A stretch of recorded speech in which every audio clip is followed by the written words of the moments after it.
Hi guys, it's me ChazzaHD and welcome tonight to this preview for this weekend's 2021 Spanish Grand Prix from the course of Circuit De Catalunya in Spain. Hopefully you guys are doing well after, of course, last weekend's Grand Prix in the neighbouring country of Portugal. And yeah, decent in terms of weather in my part of the UK, decent Thursday night for me. And yeah, hopefully you guys in whatever part of the world you're in, hopefully having a good enough time of it. And yeah, tonight, hopefully, with me, you will provide your comments previewing this weekend's Grand Prix and how certain teams and drivers are going to do. Also, we'll get into a couple bits of news that happened. I mean, one of them is to do with this weekend, really. One of them, though, is from, the previous Grand Prix that I want to get into a bit when we get onto Red Bull. And Max Verstappen. We'll get into that in a moment. But yeah, hopefully you guys are doing well, and hopefully you'll join me tonight for this preview. But before we get into the preview tonight, let's first get into the drivers and constructors standings for the Grand Prix, or going into the Grand Prix this weekend after the Portuguese Grand Prix. And of course, at the Portuguese Grand Prix, if you don't know what the top 10 finishing order was, it was Hamilton winning from Verstappen second, Bottas third, and then Perez fourth, Norris fifth, Leclerc sixth, Ocon seventh, Alonso eighth, and then Ricciardo ninth and Gasly 10th. That's what the finishing order was from the last Grand Prix. And in the drivers' standings, here it is. Going into this weekend, Hamilton leading by 8 points from Verstappen second, of course, Lando Norris in third, still from Valtteri Bottas in fourth, Charles Leclerc in fifth, Perez sixth, Ricciardo seventh, Sainz in eighth, Ocon ninth, and Gasly 10th. That's your top 10 in the Drivers' Championship. And then in the Constructors, Mercedes are 18 points clear of Red Bull in the lead, and then McLaren third, only 11 points clear of Ferrari in the battle for third and fourth place. Alpine are in fifth place. They went up past Aston Martin and AlphaTauri during the last Grand Prix weekend with a very impressive performance in Portugal. So Alpine are 5th on 13 points, AlphaTauri 6th on 9, Aston Martin 7th on 5 points, and then the final three teams, Alfa Romeo, Williams and Haas, all of course on 0 points. But let's now get into this preview tonight. But before we get into the teams and how I think they'll get on this weekend, really based on how they got on at the last Grand Prix, because these circuits are similar. Not entirely similar, but they are similar enough in certain parts of this track compared to the Portimao track in Portugal. So really the running order isn't going to be massively different from that Grand Prix just a few days ago. But there is something new for the Grand Prix this weekend, and there is a new redesigned corner. And it is this corner, which you guys will know as Turn 10, the very slow corner at the end of the second sector, just after the second sector time beam, of course. Now, I mean, you can see the old Turn 10 that they, of course, were using last year. You can see it there, sticking out like a sore thumb, of course, because it's not newly tarmacked, that bit that was the exit of Turn 10 last year, for example. What they've done is redesign the corner to improve the racing. And what they've really done is it's a combination, this corner, of the slow speed of the Turn 10 they designed back in 2004 that were used up until 2020. So, for example, again, the Turn 10 of last year.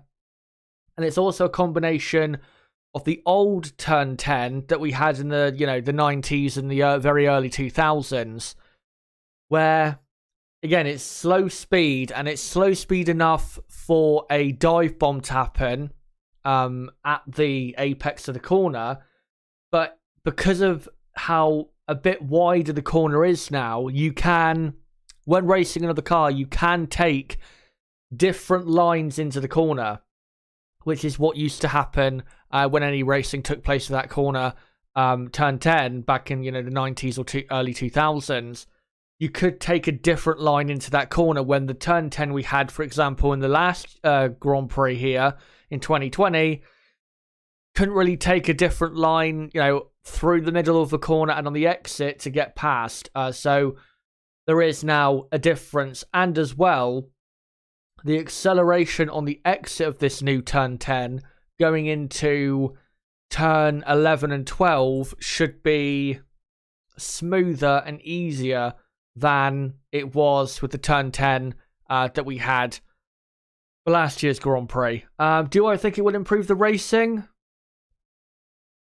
Not really. I think it's a better corner for racing, and I think it will improve things slightly, but that's all I see happening. I don't think this is a massive improvement, I have to say. I really don't think it is. If there's going to be a massive improvement to the racing at this circuit, then they need to go back to the old final two corners we used to have, which were a flat out penultimate corner, and then the final corner that we have now, of course, used to be almost flat out. When we had that, double right hand, very fast set of corners back in the day. I think the last time we had that was 2005, 2006. If we had those corners back with these cars, I reckon the racing would be quite a bit better around this circuit, but that's not gonna happen again, I don't think. But yeah, with this turn 10, because it's a bit wider and again, different lines could be taken through the corner, that might spice things up a bit more, but I don't see it again making really any difference. So don't expect it to work wonders. Will be interesting to see though in practice and in qualifying, of course, how the cars and drivers get on at that particular corner. Anyway, let's get into the teams now. Mercedes first. What a Grand Prix they had in Portugal, locking out the front row. And, well, they did have the quickest car in Portugal. Max Verstappen, of course, did make mistakes, but I think Mercedes did have overall the quicker car compared to Red Bull. And Lewis Hamilton really used that well to his advantage once he got past Verstappen and Bottas in the race, of course. So went on to win yet another Grand Prix in Formula 1. This weekend, I don't really see it being any different. I think Mercedes have got to be the favourites coming into this Grand Prix. I think I've said this, I think maybe a week ago I said this, but Mercedes, I think in tracks where it's a bit more twisty and a bit more aerodynamically reliant, I do think Mercedes will go better at circuits like that rather than, the tracks we had at the first two races, which were Bahrain and Imola, which are a lot faster and are more throttle happy, if you know what I mean. Again, if you look at Imola, for example, in the first sector, almost all of the first sector is flat out. And I think that's why Red Bull was so quick in Imola, because Red Bull, I think, have the quicker car around faster tracks rather than the slower speed, again, more aerodynamically reliant tracks, such as this one and the one we just were at in Portugal. I mean, the Red Bull is still very good around a track like this, but I don't think it's as strong at a track like this as it would be, again, at a track like, say, Baku, that is coming up in a couple races' time. So I think Mercedes have got to be the favourites coming into this Grand Prix. Both drivers as well are pretty good around this track. They've always been closely matched in qualifying. So I don't think you're going to see both drivers or any of the drivers really putting in a dour performance. I think we're going to have both drivers really on it at Mercedes. I think the Mercedes car will be on it. They're definitely improving the car quite a bit. And yeah, I think they will have the quickest car. The only driver that can really upset them in that is Max Verstappen. And I think Verstappen still definitely does have a chance of pole position, but ultimately I still think as a team, Mercedes are the strongest looking team coming into the weekend. I don't think they're going to destroy Red Bull or anything like that, but I think like Portugal, they're just going to have that, say, extra tenth or two that Red Bull just don't have. Red Bull will get back to, say, how they were in Bahrain at Imola, where they have that type of advantage, at least in qualifying over Mercedes. again, once we get to a track like Baku, and then when we get to, the Red Bull Ring, Silverstone, I think Red Bull will be very strong around those tracks. But around a track like this, I think really you'd have to say Lewis Hamilton and Mercedes are the favourites, and very hard to bet against them. But as I said, with Red Bull, you can't count them out because, they are still close enough within, say, any margin of error that does occur at Mercedes to upset that possible front row pole position for the Mercedes team and get themselves up there. And Max Verstappen really should have got pole in Portugal, or at least should have been on provisional pole.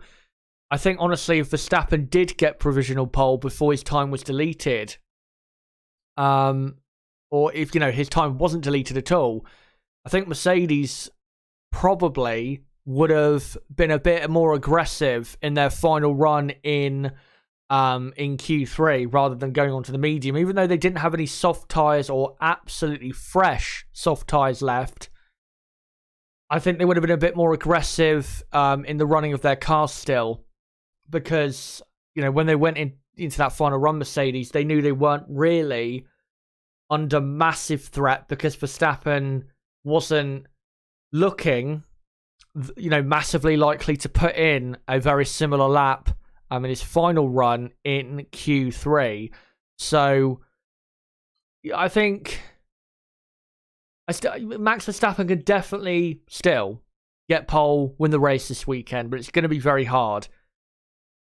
And honestly, I think if he ends up off the front row again due to his own mistakes, I think his chances of winning are pretty much zero. Unless he gets an amazing start and gets up to first place on the first lap. If he has another poor qualifying, considering how quick he should be going and how quick the Red Bull is, then yeah, if Max Verstappen qualifies third or lower, no chance really of victory unless he gets, again, a massively great start or a massive piece of fortune heading his way. So yeah, he's got to be on the front row this time. Got to execute qualifying really like he did in Bahrain. Just absolutely bang on the mark. If he doesn't do that, then Mercedes are going to probably clean house if he can't do that. So, big weekend for Verstappen because, like I said, Mercedes I think, probably are going to have the faster car this weekend. And if that is indeed the case, Max has to be, kind of like in Portugal, even though he made his mistakes and that, he still only gave away 7 points to Hamilton. He has to continue that in Spain. If he's not going to win the race because he simply doesn't have a car that is quick enough to be up on the top step, then he has to make sure that he's not allowing Bottas to take even more points away from him and give Hamilton an even more comfortable margin at the top of the championship. Because, of course, if Hamilton was to win this weekend, get the fastest lap, and Verstappen finish in third, then Hamilton would lead the championship by, 19 points, I think? Which is a pretty decent gap to have after 4 races, considering how close things are between the two teams. So, it might sound ridiculous, but we know he has the speed for Verstappen, but really this weekend, in terms of his own driving, it really comes down to him just not making mistakes. If he doesn't make mistakes, then even if Mercedes have the quicker car, he'll still get a very good result. And then going into Monaco, I expect things to be very close. And even though Mercedes, I think, will be very strong there, I think Red Bull, they're still close enough there to easily get pole.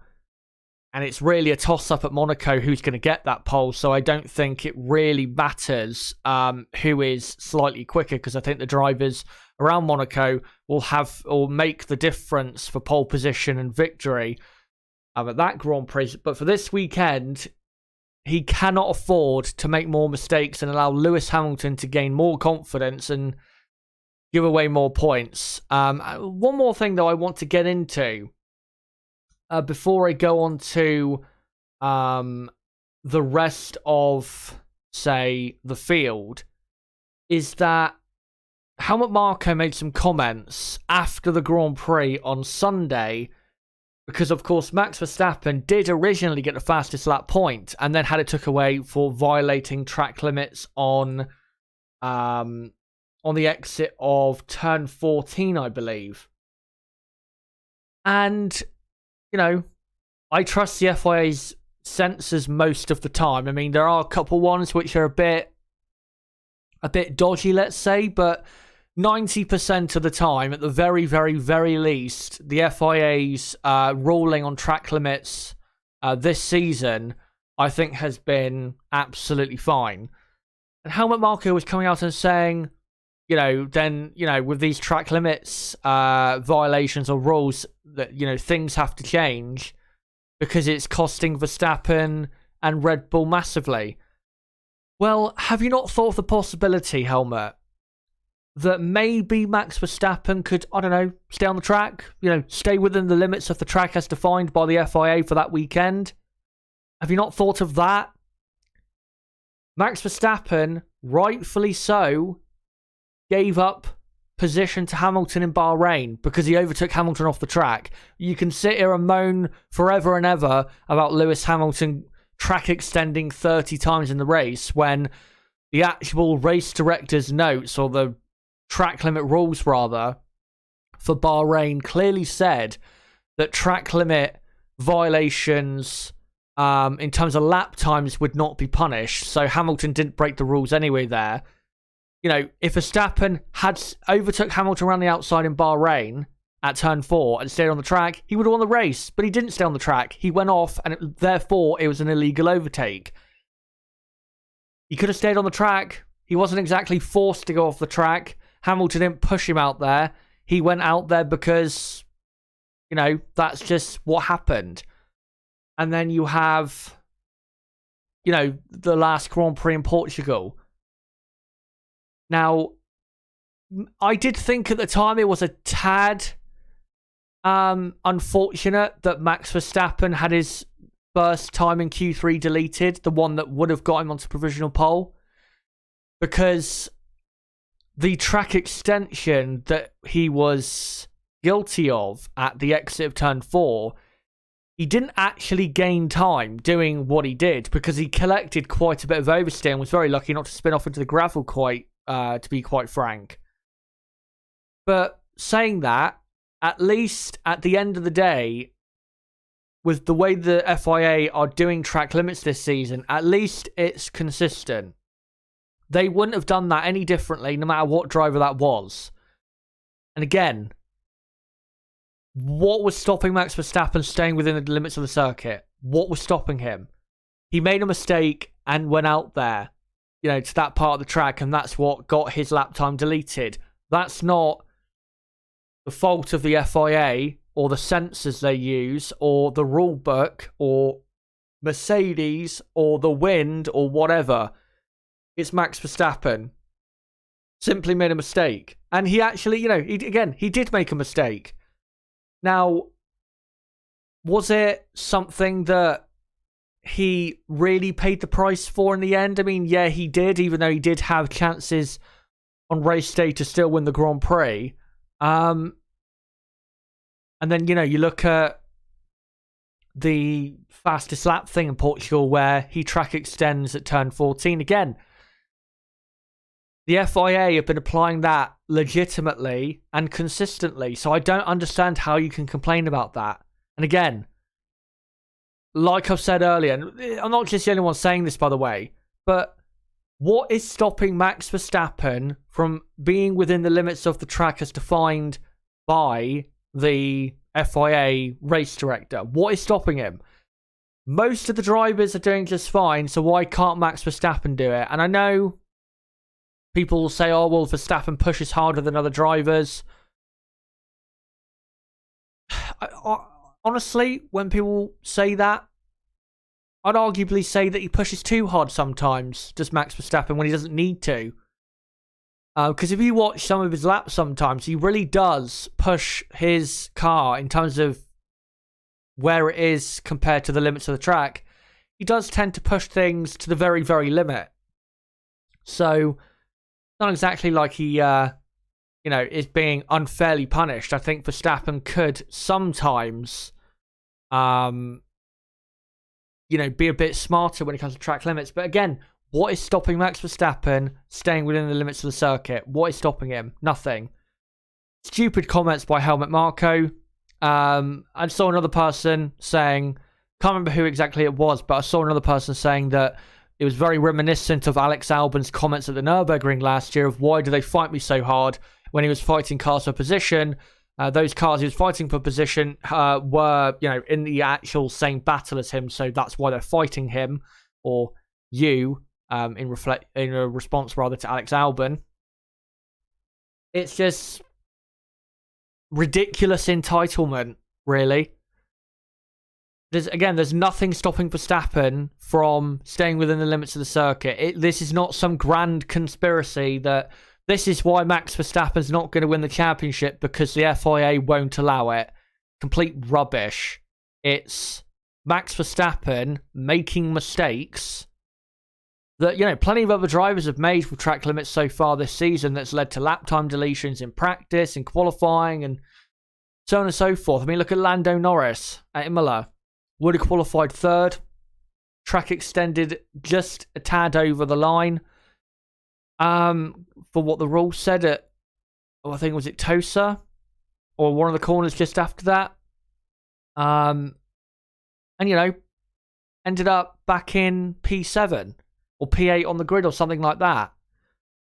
So he's not the only one, but again, it's incredible. It's almost elitism, like I said, from Helmut Marko on that. And I just hope that if, let's say, well, there will be definitely track limit controversy again this season because the FIA are policing it the way they are. Which, by the way, the way they're policing it is exactly how they should. It should be strict. It should be as consistent as it is. That's how it should be. But I guarantee we will get this argument come up again. Probably not at Monaco. I mean, this weekend we might get something about it, say at the exit of turn 3, because track limits are a bit sketchy there. But I could see this definitely being an issue in, say, maybe not Turkey, but Silverstone, definitely. I think as well the Red Bull Ring definitely be an issue. Obviously, the Circuit of America's track we'll be racing at later this year. That's another one where it'll be very contentious. So I hope if he does, lose out on a, say, pole position or this or that, that they don't blame him not winning the championship on something as simple as this. Because I can tell you now, if Lewis Hamilton wins the championship, it will not be because of track limit rules. It'll be because either Lewis Hamilton has, been the better driver, or Mercedes have been the better team, or both. Anyway, let's get into the rest of the midfield teams. So, McLaren next. McLaren, I'd have to say, I think they've done, even compared to their own expectations, I think they've had an exceedingly good season. I mean, they're only 30 points behind Red Bull in the Constructors' Championship. They've done so well. Portugal, really, they got way too many points for what the car deserved, because I think, honestly, the Alpine and the Ferrari were legitimately quicker cars in Portugal. But sorry. Still, Lando Norris finished in 5th place, getting 10 very important points, and Ricciardo came from 16th on the grid to get an extra 2 points in 9th place. So, yeah, great result for McLaren. Can they keep it up this weekend in Spain? I think they can. I mean, Lando Norris is in great form. I still think Lando is going to be in, say, the top 7 on the grid. I can see him definitely getting a 5th or a 6th place finish in the Grand Prix on Sunday. Because, again, the form he's in is great, and the McLaren car on race day tends to be very quick. And the qualifying pace, I don't think, will be too bad from McLaren this weekend. I think Norris is probably going to be, at worst, say 8th place, say around there, again, because even though the McLaren car maybe not is that quick, Lando Norris has been just so good this season at not just executing when it matters most in qualifying and the races, but been getting the most out of himself and probably more out of the car than is probably there at this current point, because McLaren, I think at certain weekends this season, they will have the third best car, but I don't think it's, a clear third best car that they have for, say, most of, if not every Grand Prix of the season. I think Ferrari are basically level with them in terms of speed at basically every Grand Prix this season, because of how good the Ferrari is aerodynamically compared to the McLaren. I do think Ferrari is aerodynamically stronger than the McLaren by a slight bit. And then, you've got AlphaTauri in there still looking decently quick. Alpine are now looking pretty quick. But McLaren, they've still, this season, despite the car not being dominantly quick, they've been, in terms of their point scoring so far this season, you would think McLaren do have easily the third best car on the grid and are clearly ahead of Ferrari, AlphaTauri, if I can speak English, Alpine, and the other teams. You would think they're clearly ahead, but they're not.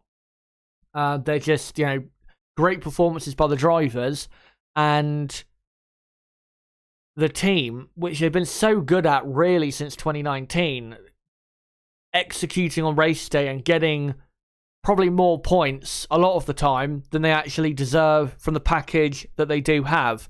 But yeah, for this Grand Prix this weekend, I'd say, I think Norris will be around 7th and 8th place, really, for qualifying and the Grand Prix. I mean, if he does qualify in 8th place, it's going to be pretty hard for him to make any progress because of how hard it is to overtake at the Circuit De Catalunya.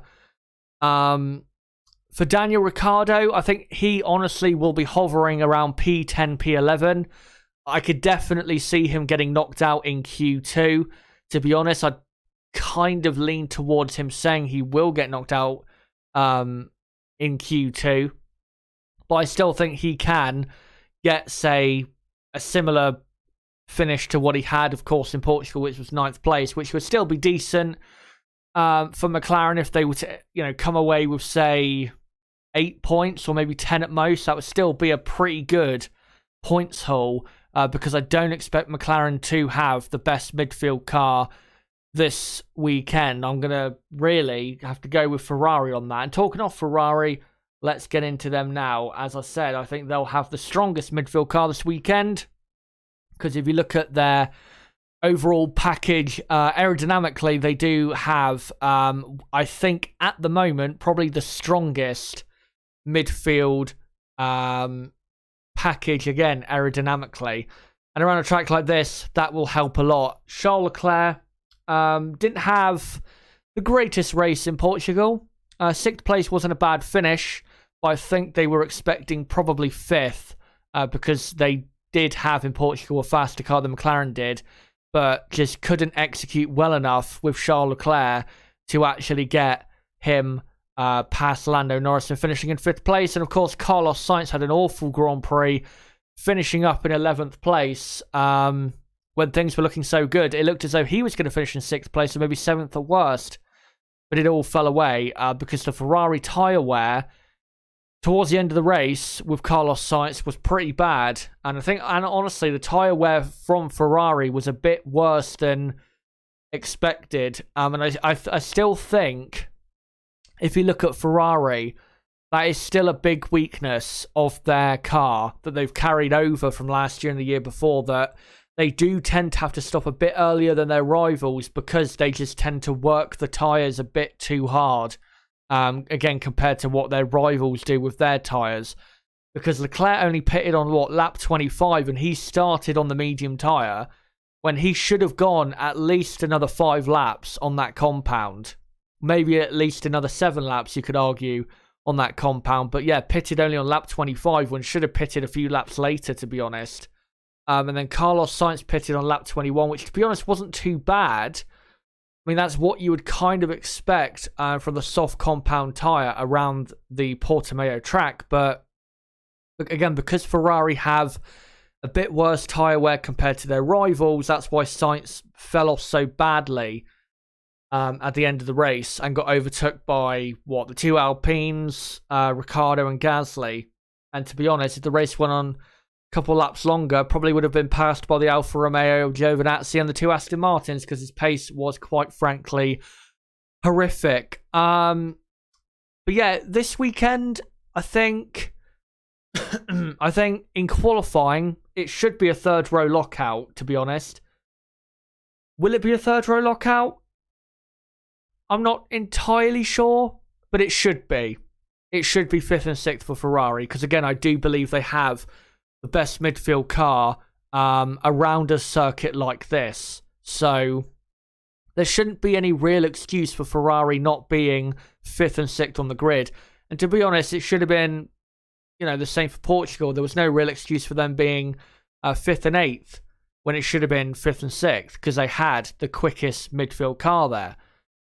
If they can execute properly this weekend in qualifying, then again, it should be 5th and 6th for them here in Spain. But because of that tyre wear problem, they might have a tricky race ahead. They might have to end up pitting a few laps before they, really want to. Also, will be very critical to see if Ferrari can get into the top 10 in Q2 on medium compound tyres, because that would massively benefit their Grand Prix if they could, compared to certain midfield rivals. So we'll see if they can do that. But yeah, in terms of single lap pace in qualifying, Ferrari should be fine, but the race is not a done deal in terms of a good finish. Again, because of that tyre wear problem, which around a track like the Circuit De Catalunya, if you have tyre wear problems, it will show massively around a track like, the track we're racing at this weekend. But before we get into the rest of the midfield teams, guys, I'm just going to quickly come to you guys in the chat to see what you guys have to say. But just before I do that, I just want to let you guys know that I will be doing the content I've done, so far this season. The race weekend so far this season. We'll be doing it again for this weekend. Practice 3 watch along on Saturday morning, a qualifying watch along on Saturday afternoon, a race preview on Saturday night, and then a race watch along on Sunday afternoon, and then a race review on Monday night. I'll be doing the same again, so don't forget to subscribe if you're new to the bottom right of the screen for that content coming up, and as well hit the notifications bell. If you want to subscribe by going to the homepage and doing it that way, then do it that way. As well, don't forget to smash the like button and share this video everywhere you can. But yeah, before we get into the rest of the midfield, I'll just come to you guys, see what you guys have to say, and I'll switch back to pictures of McLaren quick. Right, let's look at some more, read some comments out quick. But hello to everyone who is watching, and hello to everyone in the chat. KG asks, where are the overtaking opportunities? I'm not very familiar with this circuit. Well, turn 1 at the end of the very long pit straight. Turn 3 also, but the only reason you could get into an overtaking position in turn 3 is really if you put the car you're trying to overtake in a position of defense into turn 1. If you can't do that, then you won't be overtaking to turn 3 or turn 4. And yeah, the only other corner is the corner I showed earlier, turn 10, because there is a short DRS zone in between fast uphill right hand turn 9 and then that heavy braking zone of turn 10. But honestly, this is not a good track for overtaking. Doesn't mean you can't overtake. I mean, the DRS zone here is very, very long, so we will get overtakes, just not competitive ones, is basically what I'm trying to say. I'd be astounded if we had a load of proper wheel-to-wheel battles into turn 1. Most of them, if not all of them, will be just comfortably overtaking with, massive DRS overspeed into turn 1. Sandman says the next 2 tracks will suit Red Bull more. No, I completely disagree. Completely disagree. Barcelona, again, if you look at this season so far, Red Bull have gone faster or gone better at faster racetrack. And what I mean by a faster racetrack is the minimum speed, basically, of the track is higher than other tracks. So Imola is a much faster of a lap than the Circuit De Catalunya is. And Mercedes, as we saw at the Grand Prix last weekend, had a track which was a lot more aerodynamically reliant, and it had a few more slow speed or medium speed corners in it, especially in the middle sector. Mercedes were the quickest team. The only way really Red Bull made up the difference was in the first sector, which is probably the quickest in terms of speed sector of that track. And clearly the Mercedes, aerodynamically speaking, was quicker, and it was overall, but definitely aerodynamically speaking, the Mercedes was the quicker car in Portimao compared to the Red Bull, and that is quite a high aero circuit there. So I think it'll just translate over to this Grand Prix because, you know, lots of corners here where you do need, of course, good grip. I mean, the first sector, you can get away with having a car that's very slippery in acceleration. But in the second and third sector, I mean, really, as the lap goes on, it gets more and more aerodynamically reliant. So I am expecting Mercedes, as long as both drivers can nail their laps, I am expecting a Mercedes pole position, honestly. Not sure yet if I'm expecting a Mercedes front row, but definitely a Mercedes pole position because this track does suit the Mercedes more. Now, with Monaco... Yes, Monaco, of course, you need a car that has a lot of grip, but because of how short the lap is and how unusual the Monaco Grand Prix lap is, really between Red Bull and Mercedes, I think in Monaco it's just going to be completely equal because the drivers make a bit more of a difference around Monaco than they do around a track like this. So... maybe Mercedes will have a very slightly quicker car, but it won't be enough to give their drivers a clear advantage over Max Verstappen. So, yeah, Monaco, I think it'll be completely equal. I think Verstappen and Hamilton will have basically, again, an equal chance to get pole because the cars are so close together in terms of performance still. And also, I think Charles Leclerc will be up there, of course, at his home Grand Prix. And the Ferrari, of course, aerodynamically very, very strong. But the next circuit on the calendar, to be honest, that I would favour a Red Bull would be Baku, because of the first and third sector being so quick and obviously power-reliant. With the Honda power unit so far this season being a tad quicker down the straights than the Mercedes. Right, let's find some other comments here if I can before we get on to the rest of the teams. John Patterson says, to me, the new corner looks daft. To me, I think they should have placed gravel at the sides. Yeah, I mean, the old Turn 10, the very old Turn 10 that was part of the original circuit back in 91, of course, had a gravel trap right, I think, on either side of the corner. So, yeah, it would have been good, but we know the FIA stance towards gravel traps. Gixaman says, depends on what Mercedes car you're talking about. Also says, I think McLaren will be around third row, especially if Norris driving the car so well. Michael Arvin says, Lando driver of the year so far. Definitely. He definitely is. I think what's been so impressive is not his skills of overtaking or qualifying or his race pace. It's been how he's kept it up consistently so far this season in all three races. Because if you look at 2019 or 2020, when he'd have a good race weekend or a couple good race weekends, he would kind of dip for 2 or 3 weekends, and then he'd come back and, you know, be properly quick for a couple of weekends and then dip again. so far this season, he's just consistently maintained a great level and stayed there. And I hope he can stay there for, say, 80% of the season, because if he does, then he'll definitely go down as driver of the season, because he's been so good this season in that McLaren. And definitely this weekend is going to be around 6th and 7th place in the Grand Prix. Yeah, can't wait to see what he can do. By the way, thank you to Align Gibia. If I've mispronounced that, then I'm sorry about that, but thank you very much for saying glad to see you feel better. Thank you very much for that. Anyway, let's get on to the rest of the teams. Start with Aston Martin.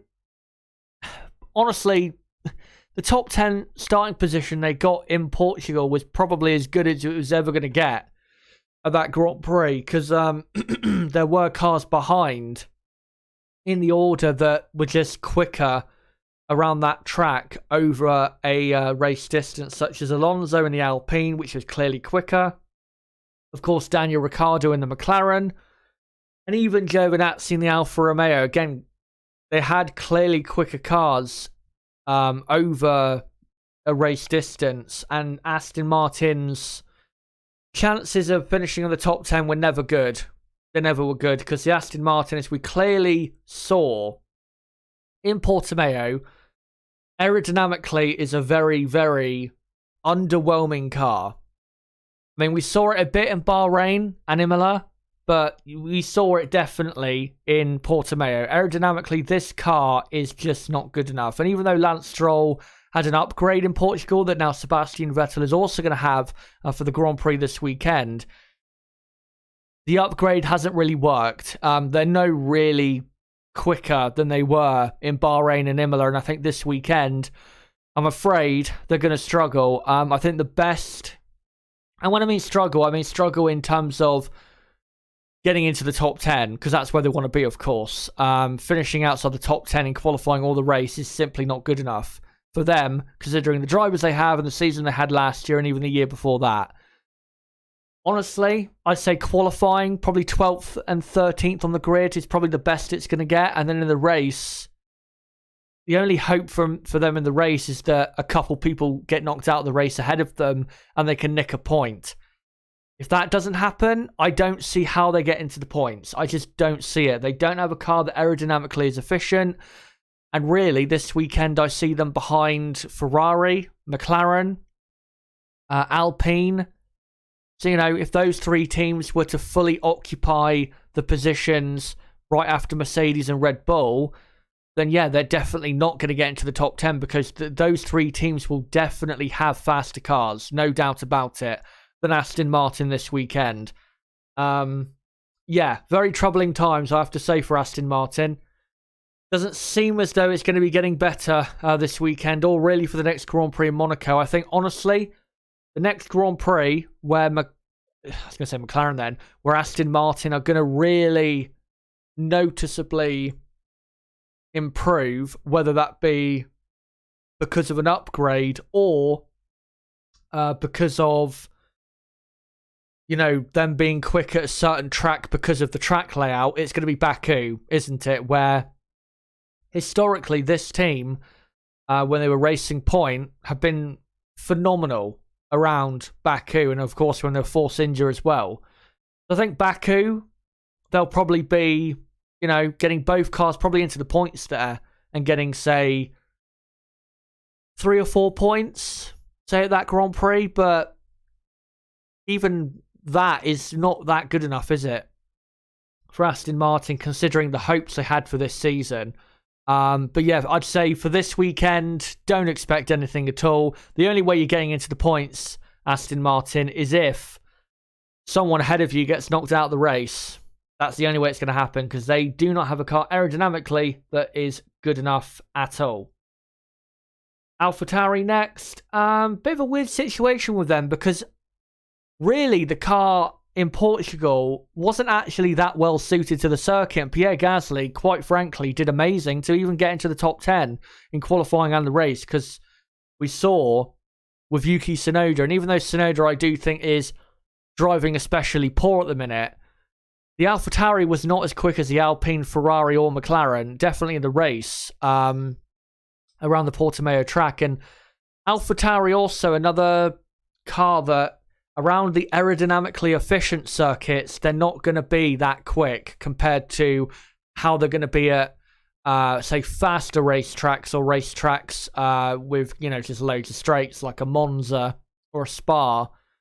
So, yeah, this weekend, it's hard to say where they're going to be because really of Pierre Gasly's immense driving and immense ability to get, you know, the AlphaTauri into positions where it doesn't really deserve to be in.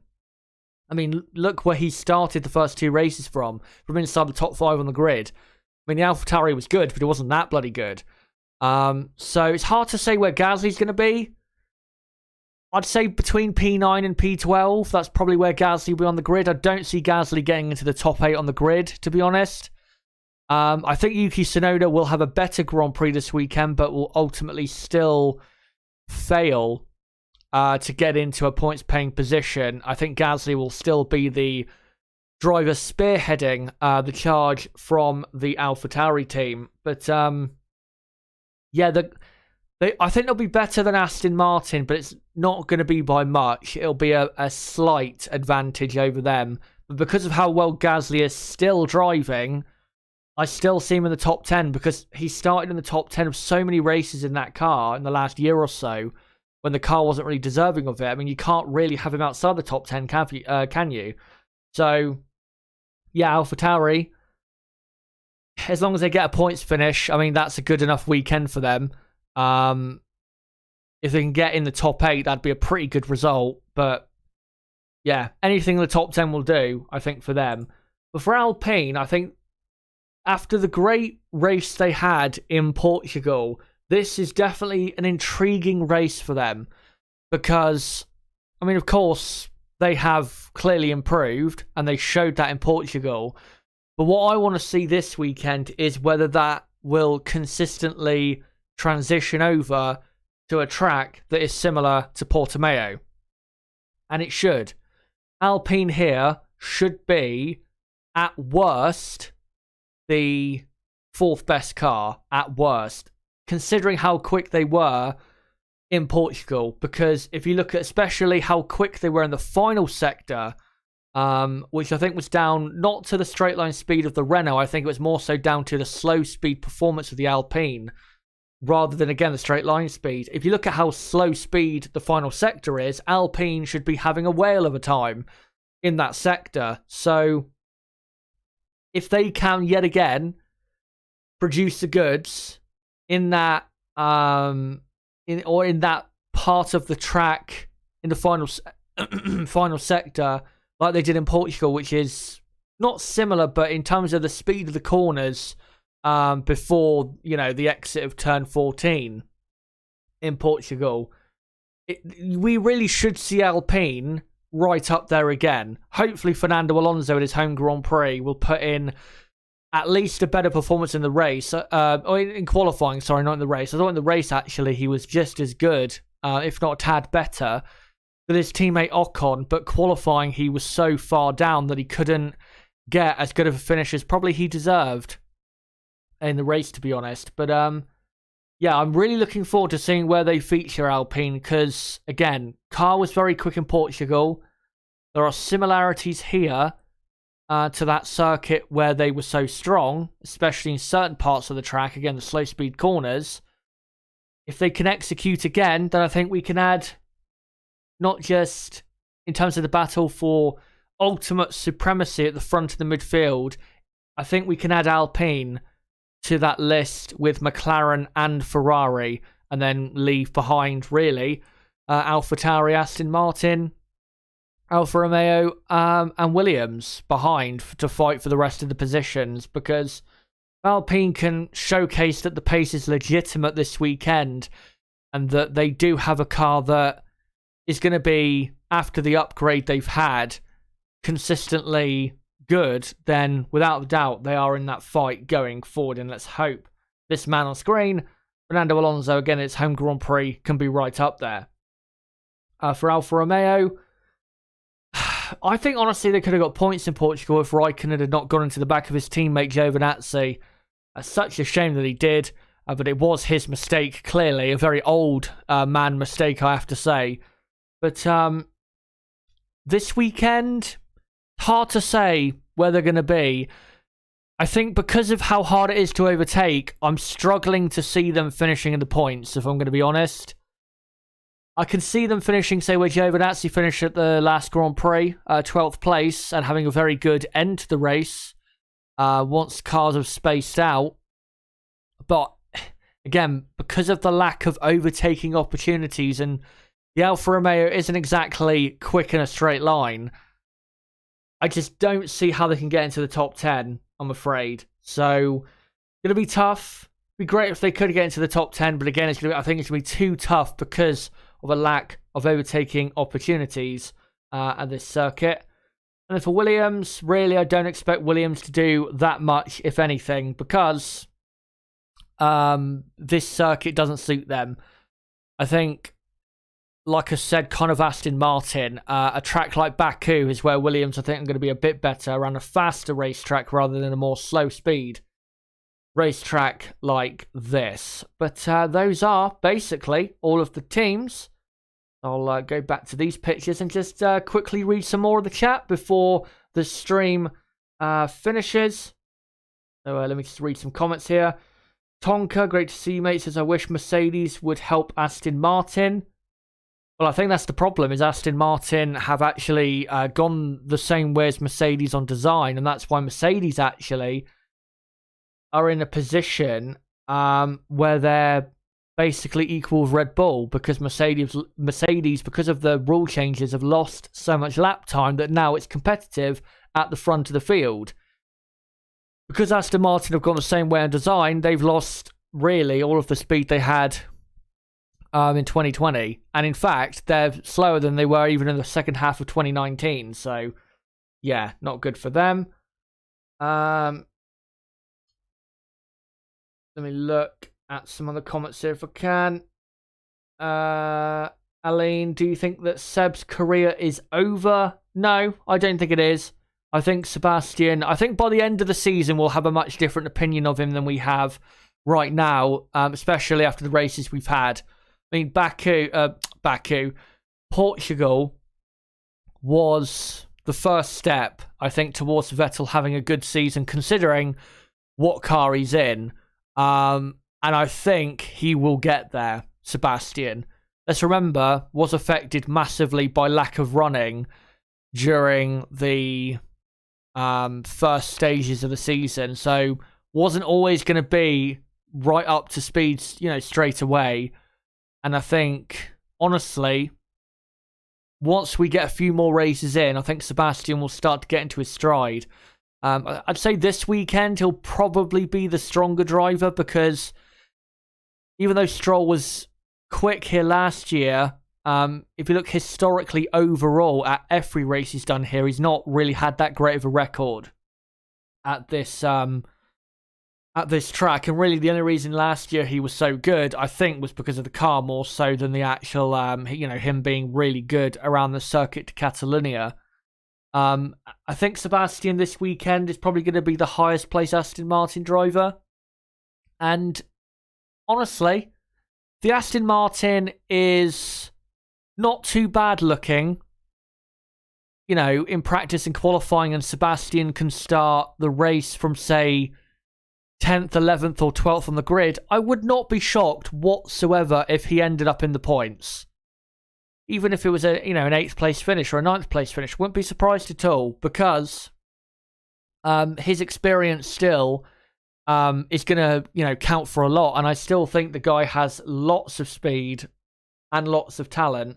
It's just he's had a difficult start, which has been really, in terms of why the start's been difficult, it's been, stuff that's out of his control. The reliability issues that happened at the start of the season were, really bad timing for Vettel in terms of getting used to the team and that. Ali says Ricciardo needs a good weekend. He does soon, I think, Ricardo, but I don't think it'll come this weekend. I think Monaco, I think he could have a good weekend there because he is so good there.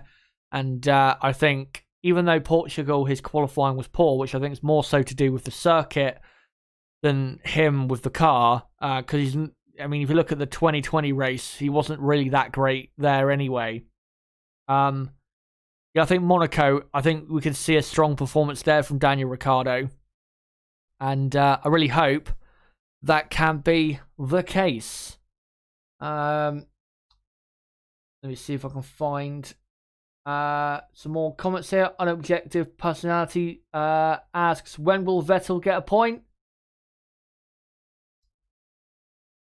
Yeah, I'm going to say Monaco. I'm going to say Monaco, and I'm going to go for an 8th place finish. That might be very ambitious prediction, but I think Monaco will have a bit of a, not a crazy race, but I think we'll have some drama in Monaco because of how close things are in the field.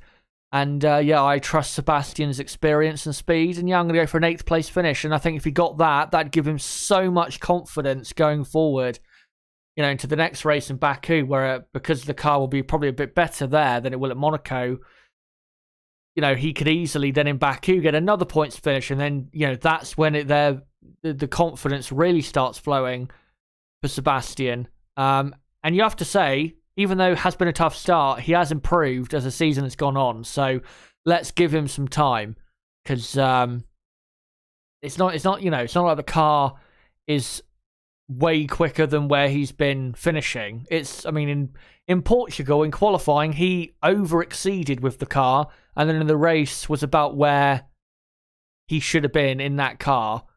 So can't really complain, can you? Sandman says, Chazza, you have it backwards. Red Bull have the better aero and Merc have the better straight line performance. No. Nope, and nope. No. Red Bull, if you look at the last Grand Prix, and we're talking about, you know, the real data and the latest data. If you look at the data from the last Grand Prix, in the middle sector of the Portimao track, Mercedes were quicker by 1/10 1/2. You can argue all you want, but that is factual data. If Red Bull had a better car aerodynamically, Red Bull would have been quicker. Simple as. But they didn't. And yes, Mercedes, you know, their engineers came out and said that the asphalt did help them. I don't think it helped them that much. I think it helped them probably a bit more in the race, to be honest, than it did in qualifying. Mercedes had the better aero package in Portugal. It's a fact. That is not to be debated. And I think, honestly, in terms of straight line speed, the reason I didn't look at the top speeds and the, what do you call it, the speed traps in Portugal is because it's not a track really where you can look at that for representative data because of the setup differences between the cars and that.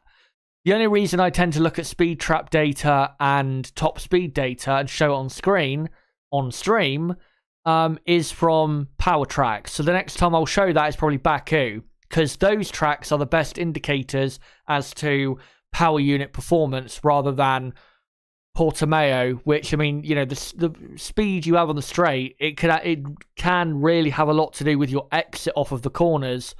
When, you know, again, at a track like Baku, I mean, of course, the exit's important, but because the long power section in the final sector is so long, of course, you're going to get a better indicator as to straight line speed there. And the last time we looked at speed trap data, which was Bahrain, the last power track and the only power track really of the season so far, Honda were the strongest. And then it was Mercedes second, Ferrari third, Renault fourth. Now, of course, in Baku, if it's different, then of course I'll change my opinion, or not even opinion, I'll change my expectations of who is going to be strongest at certain tracks based on the up-to-date, again, data of what's going on.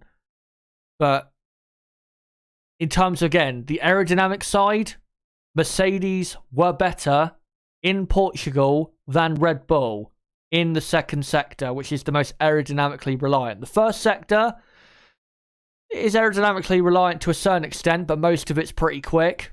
The final sector is hard to say as much as the second sector, again, because there is the straight, or not the straight, but the power section before you get to the start-finish line through turn 15, which does skewer things a bit with the sector times. But if you look at the second sector, which is purely corners, Mercedes were faster by 1.5 to the next car, which was Max Verstappen.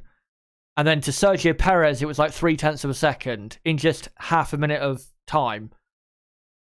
That's clear, screaming in your face data, saying what the truth is. I'm not going to sit here and claim that Red Bull, whoever has a faster car aerodynamically, when the factual data does not say so. Simple as. And I'd expect you guys as well, and anyone, to do the same. If data is screaming that that say one team is quicker than another in a certain corner or parts of a track, then you can't just sit there and say the opposite. Bill says, does Kimi have anything left in him this year? I hope so. I think he does still. I mean, Kimi, I've said this before this season, Kimi could have scored points in Portugal if he had stayed in the race. Technically did in Imola, but fell out of it because of really a bullshit ruling from the FIA. And then Bahrain, he was only, a couple seconds away from points there. Really, the only thing that cost him there was a lack of team orders getting him past Giovinazzi in the race in the early stages. He definitely has it. It's just, is he content enough? I think the biggest question with Kimi is he still content enough with where he is on the grid?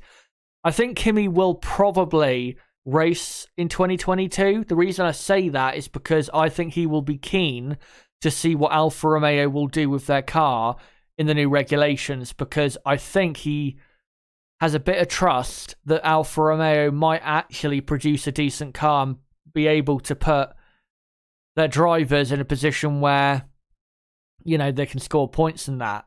So I think Kimi's still got it, definitely. He will get points, definitely. He will get points eventually. Don't know when it will come, but he will definitely get a points finish very, very soon, without doubt.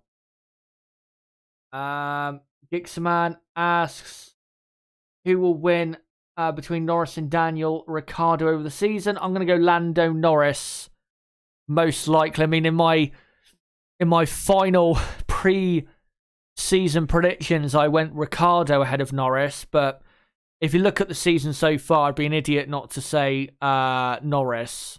I mean, I'm still going to stick with my prediction in terms of, if I'm proven wrong, I'm proven wrong. But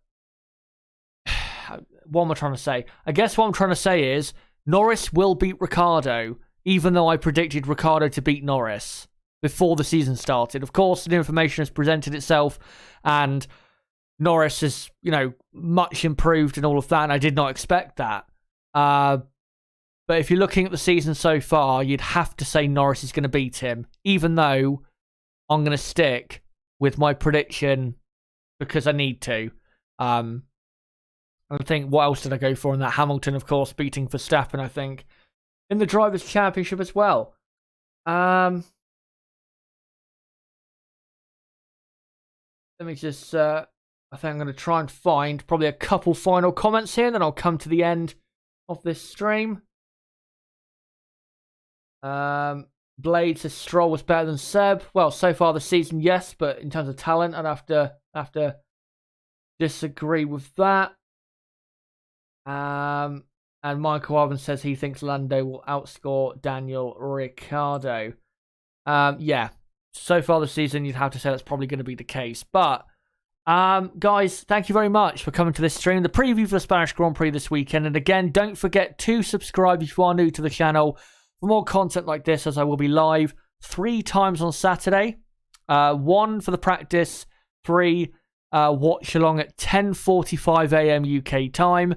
Then I'll be live again for the second time on Saturday at 1:30 p.m. UK time for qualifying, and then live again at 6 p.m. UK time for the race preview for Sunday's Grand Prix, and then I'll be live again on Sunday at 1:30 p.m. UK time for the Grand Prix, of course, from Spain. And then I'll be live again at 7 p.m. UK time on Monday night for the race review. So don't forget to subscribe to the channel for that content and hit the notifications bell as well on my channel page. If you want to subscribe, bottom right of the screen, you can do it there. Or if you want to subscribe and hit the notifications bell, then go to my channel page and do it there. Don't forget to smash the like button and share this video everywhere you can. And as well, comment down below your predictions for this weekend. Who you think will be good? Who you think will not be so good? Let me know in the comments section down below. And as well, don't forget to join my Discord server. Great place to interact with motorsport and F1 fans. We've got almost 500 people in there, which should be hitting 500 people in the server very, very soon. And as well, it's a great place for notifications for my videos and streams.